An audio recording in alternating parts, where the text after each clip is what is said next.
Hello, hello. Welcome to Puncher's Chance TV. I am so delighted to be joined by the new Featherweight Commonwealth Champion, Masood Abdullah. How are you doing? I'm good. How are you? Yeah, I'm all right, but forget about me. Let's talk about you.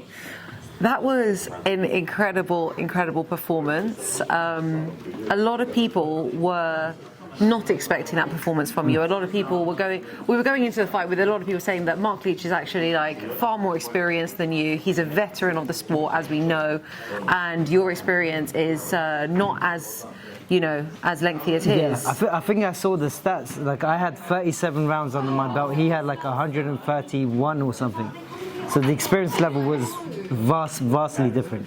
Vastly different. So let's talk about why the fight even took place. I mean, we saw in the interviews that not a lot of other people, no one else wanted to take the fight, but he did. He wanted to step up to it. Yeah, well, again, no one wants to fight him. No one wants to fight me. We just thought, like, I was inactive for so long. I just didn't want to stay out of it for a little bit too long. I was like, screw it. This is what we're going to do now. We're going to fight each other. Take a gamble. The winner gets to, progress forward in their career, whilst the loser has to suffer and rebuild themselves back up. Mm-hmm. I mean, obviously, the fact that you took this fight so early on in your career, if you had things like your way and if it was your choice, would you have taken this so early on in your career? No, I would have fought a bunch of different people. I would have fought Andre Grant, which was mandatory for the English. I would have fought what was that other guy's name? Amin Jahanzeb, possibly smacked him up, and then like I would have taken a few more fights before taking him on, but I'm happy I took that challenge, and it's like life is about taking risks, and the reward you get from it should be tremendous. I mean, it is tremendous. Like, look at the new flashy belt you've got strapped on you. It's absolutely incredible. I know that, like, obviously, a lot of people were out in full support of you tonight. The place was absolutely rocking. Mm-hmm. All we could hear was people screaming chants, and I know it took you a couple of rounds to kind of get settled in. Yeah. Talk me through the kind of thoughts and feelings you were having in the first couple of rounds as you figured out his rhythm. So I've actually hurt my left arm. Your forearm, right? It's my elbow across the forearm. It's been hurt for a couple of weeks. It's been agony. So I think the first round when I went in, I threw a jab, my arm went limp. I was like, shit, we're in for a long night, but let me pressure him, let me scare him, let me see what's going to happen, put him under pressure, and I'll check his breathing as the rounds go on. And as it went on, his breathing got heavier.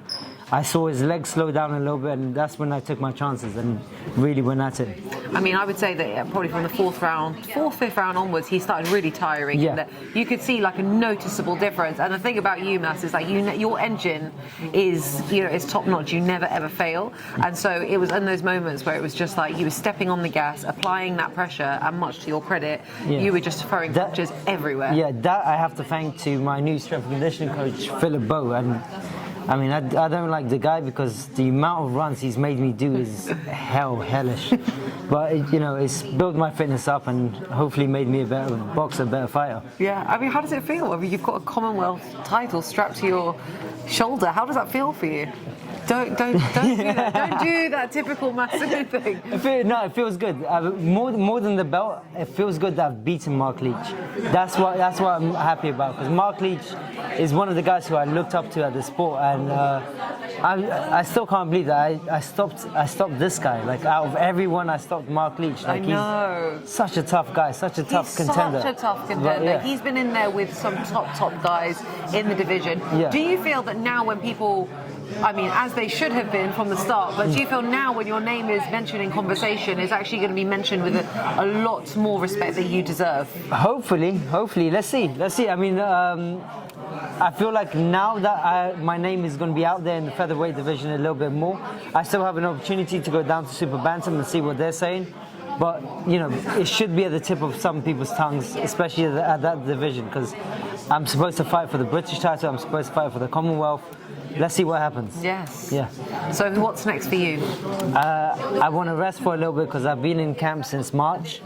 I just want to eat some food, have some burgers, and then come back to the drawing table and see who's next. Yes. Do you have any people in mind at the moment that you would like to face in the future? I want Nathaniel Collins.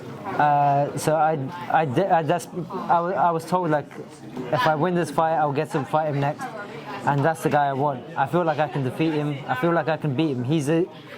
not to discredit him too much, but Marc Leach is a better boxer than him. Marc Leach is a step up from Nathaniel Collins.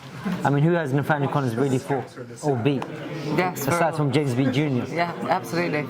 So a big future ahead for Masood Abdullah, and we cannot wait to be front row and centre watching it. Masood, amazing performance tonight. You should be so proud of yourself. Congratulations. Yeah. Thanks so much. No Appreciate worries. it.